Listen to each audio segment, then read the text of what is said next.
우리는 지난 본문을 통해서 고린도 교회 성도들의 신앙이 변질되고 있는 것을 살펴보았습니다. 그들은 성령의 나타나심과 능력을 이미 경험했음에도 불구하고 세상의 가치관에 빠져 살았습니다.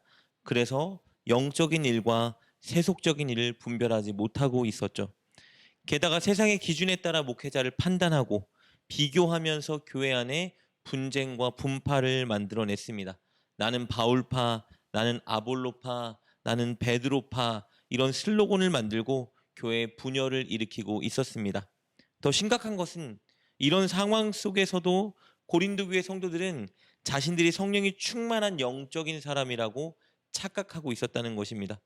오늘 본문은 그들을 향한 바울의 권면과 가르침을 다루고 있습니다. 바울은 먼저 자신이 고린도 교회를 세우고 그곳에서 사역할 때를 회상합니다.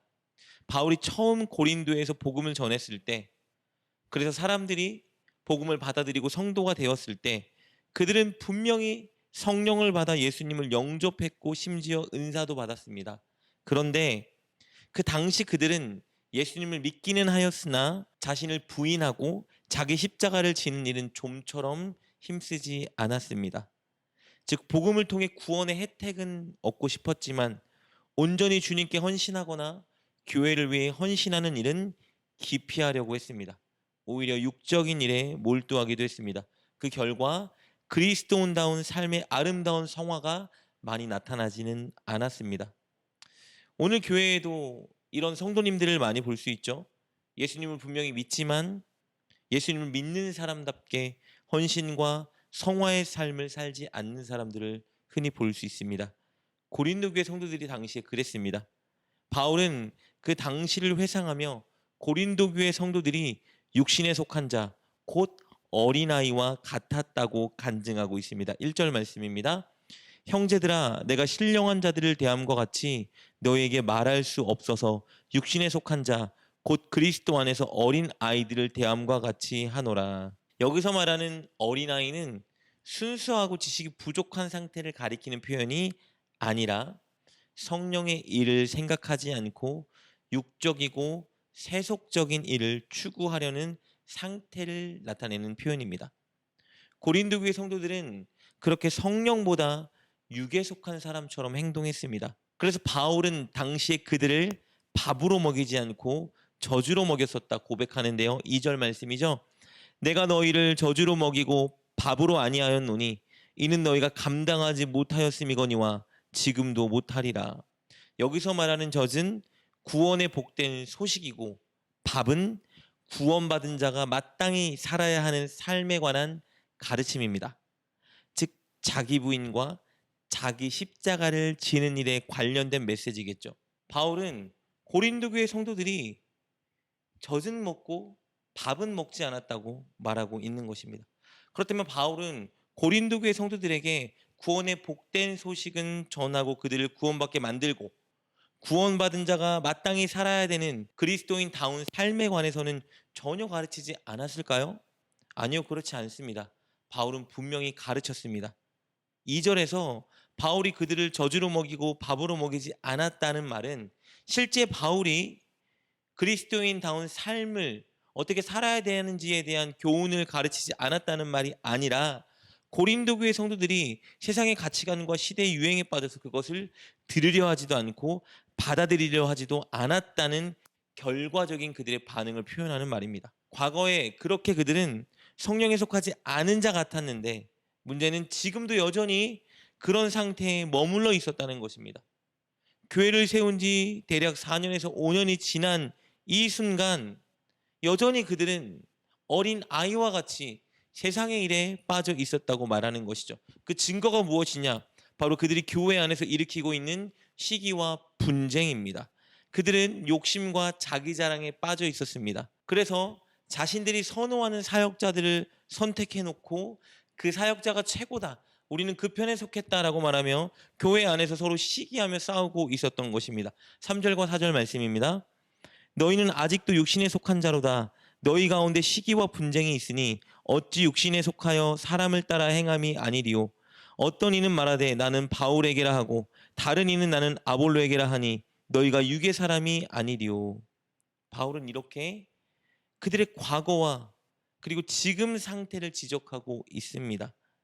이것은 그들을 정죄하려는 의도가 아니라 이제는 그들이 돌이키고 성령 받은 자답게 장성한 신앙인답게 서라고 권면하고 있는 것입니다.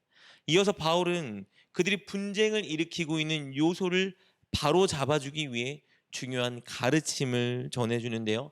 그것은 사역자들의 본분과 역할입니다.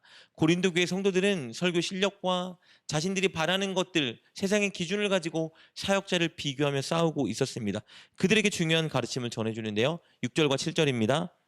나는 심었고 아볼로는 물을 주었을 때 오직 하나님께서 자라나게 하셨나니 그런즉 심는 이나 물 주는 이는 아무것도 아니로되 오직 자라게 하시는 이는 하나님뿐이니라. 바울은 자신과 아볼로는 하나님께서 교회를 위해서 세워준 사역자일 뿐이라고 말합니다. 하나님께서 교회를 위해서 바울에게 주셨던 임무는 심는 것입니다. 즉 복음을 전해서 사람들이 하나님을 믿게 만드는 것, 그것이 바울의 사명이었습니다. 교회를 개척하는 일이었겠죠. 그리고 하나님께서 교회를 위해서 아볼로에게 주셨던 임무는 물을 주는 것입니다. 즉 교인들을 가르치고 양육하는 것이에요. 그들은 하나님이 주신 임무만 열심히 수행한 일꾼일 뿐입니다. 가장 중요한 것은 무엇이냐면요, 자라게 하는 것입니다. 성도들을 자라게 만드는 것, 그것은 하나님의 주관하심과 역사입니다. 바울은 하나님 앞에 사역자들은 아무것도 아니라 고백하고 있습니다. 고린도 교회 성도들이 사역자가 아니라 하나님께 집중해야 된다라고 말하고 있는 것입니다. 하나님이 그들을 자라나고 성장하게 만드셨기 때문입니다. 그리고 이어서 또 하나의 중요한 가르침을 전하는데요. 사역자들은 경쟁자가 아니라 교회를 세우기 위한 한 동역자라 말합니다. 그러니 사역자들을 비교하거나 칭송하는 일을 멈춰야 되겠죠. 9절입니다. 우리는 하나님의 동역자들이요 너희는 하나님의 밭이요 하나님의 집이라. 그리고 마지막으로 이어지는 중요한 가르침이 하나 더 남았습니다. 교회는 오직 예수 그리스도라는 기초석 위에 예수님의 가르침으로만 양육되고 성장하고 세워져야 한다는 가르침입니다. 세상의 유행, 인간의 생각과 방식, 빨리 성장하기 위한 편법, 이런 것들이 아니라 오직 예수님께서 가르쳐 주신 가치관과 방법과 사랑으로만 교회를 세워가야 한다는 진리를 전해줍니다. 수사학을 사용해서 설교를 했느냐 안 했느냐, 수려한 언변으로 설교를 했느냐 안 했느냐, 이것이 중요한 것이 아니라 예수님을 믿는 순수한 믿음에 올바른 말씀을 가르치고 세워줬는지 아닌지가 중요하다는 의미겠죠. 11절부터 13절 말씀입니다. 이 닦아둔 것 외에 능히 다른 터를 닦아둘 자가 없으니 이 터는 곧 예수 그리스도라. 만일 누구든지 금이나 은이나 보석이나 나무나 풀이나 지푸로 이 터를 위에 세우면 각 사람의 공적이 나타날 터인데 그날이 공적을 밝히리니 이는 불로 나타내고 그 불이 각 사람의 공적이 어떠한 것일지 시험할 것임이라. 하나님은 마지막 때에 사역자들의 수고에 대한 평가를 하십니다. 불로 하시는 거예요. 그 평가는 사역자들이 예수님의 십자가 구원이라는 기초 위에 예수님이 가르쳐 주신 가치관과 말씀으로만 성도들을 양육하고 가르치고 교회를 세웠는지에 관해서 평가할 것입니다. 마지막 때에 사역자들이 수고한 모든 것들을 불로 태우실 텐데 12절에 있죠. 금, 은, 보석으로 세운 사람들, 즉 예수님의 가치관과 가르침으로만 세운 사람들은 불에 타지 않아 상급을 받게 될 것이라는 거예요. 그러나 만약 사역자들이 세상의 가치관과 편법, 사람의 방법과 유행하는 것들로 성도들을 가르치고 양육했다면 이런 것들은 나무, 풀, 집과 같은 것들입니다. 하나님이 마지막 때 불태울 때 그것들은 다 불타 없어지게 될 것이라 말씀하십니다. 바울은 이 진리를 가르치면서 교회 안에서 세상의 방법과 유행을 추구하는 그 성도들에게 그것은 하나님이 원하시는 방법이 아니라는 걸 제시해주고 있는 것입니다.